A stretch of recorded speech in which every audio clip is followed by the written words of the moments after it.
Hey Dennis, here's a brief video of the operation of your unit, how to hook it, everything up. Basically, we'll start with the control panel box. That is your battery pack, your solar system.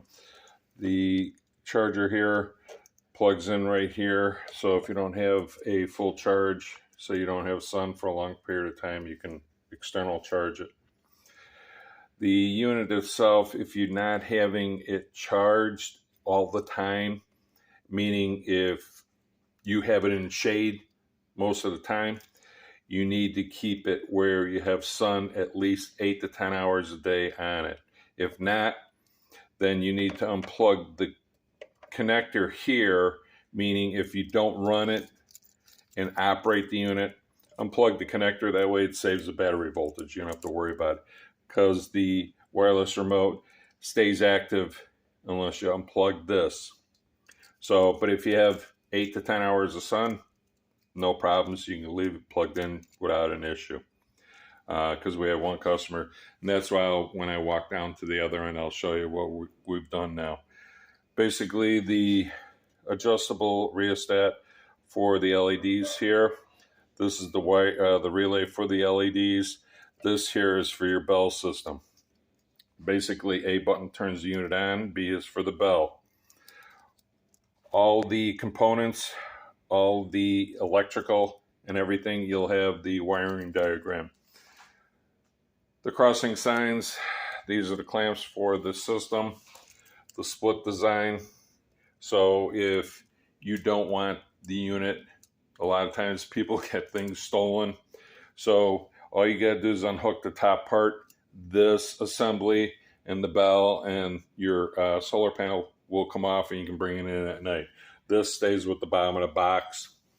Connectors in the base. You basically just screw it in. Screws right at the top. Wireless remotes here, the extra ones. Fairly simple. Once you get the unit together, put Tech screws, just hold the unit together. The instructions how to put the crossbars on with the clamps will be in the instructions. Now we're going to come down to the solar system. Basically, the solar pack here comes with extra wires, so if you put the crossing in an area that you don't have sun all the time, we made the wiring loom longer now, so you can mount this assembly somewhere down, further down, if you want, wherever you're going to mount the crossing and you want that in sun more. We put cover on it, so if you accidentally cross the connections when you're assembling it, you won't have any problems. So once you get it all together, just remove the cover we put on.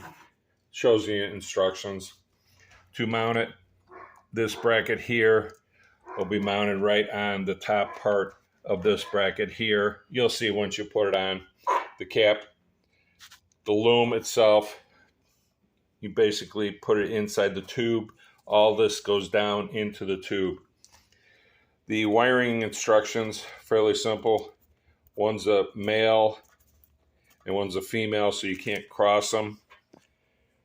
But once you get everything together and tested, heat shrink it so it's a nice sealed fit, no water problem.